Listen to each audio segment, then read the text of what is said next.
Hello. Jesus knew that there were many people who wanted to get rid of him, and his friends knew too. So they were surprised when one day Jesus said, "Let's go." "Where to, Master?" asked Peter. "To Jerusalem," answered Jesus, "for the feast of the Passover." Some of them looked nervous. Thomas stuck out his chin in a determined sort of way. But Judas seemed excited. They left straight away.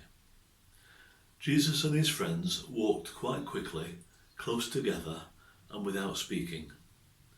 Only Judas seemed happy. The rest of them were looking at their feet, kicking up the dust, or looking anxiously at each other. But then people began to recognize them. They called out to Jesus, and many of them began to follow him. And Jesus wouldn't want to send them away. And then Jesus healed a blind beggar. This attracted a lot of attention because when he joined in behind them, he was dancing all the way and calling to others to come too. By the time they got as far as the city of Jericho, they'd gathered quite a crowd. It seemed like Jericho had heard they were coming. People came out of their houses to see them and went rushing back in to call for others.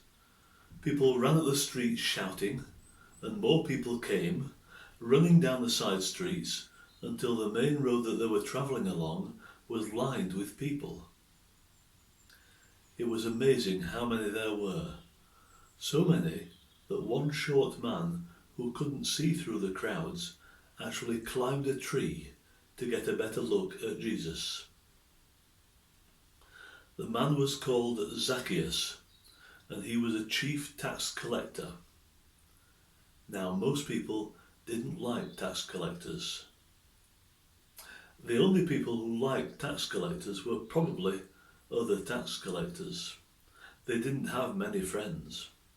That's because they worked for the Romans, collecting money, and quite often collecting a bit extra for themselves.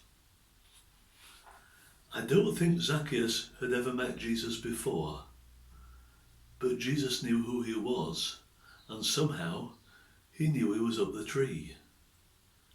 He stopped suddenly, and the rest of his friends didn't realise why, until Jesus called out, "Zacchaeus, hurry down from there, because I must stay in your house today."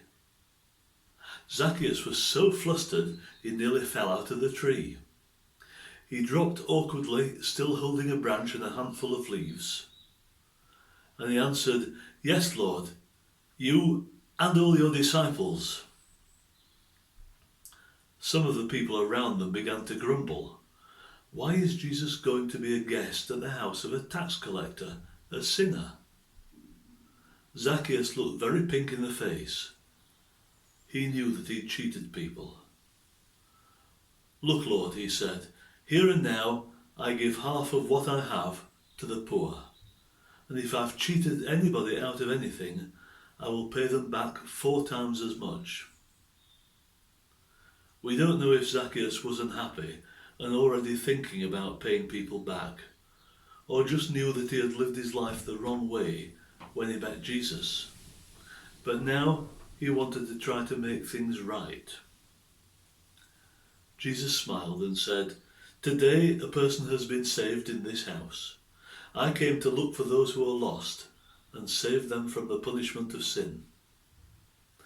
This was the reason God sent his son Jesus to come to earth, to find those who didn't know God and to help them change their lives. And so, that night, Jesus and his friends stayed with Zacchaeus in one of the most luxurious villas some of them had ever seen. And the next day, they walked towards Bethany, no more than 1.5 miles from Jerusalem. Goodbye for now.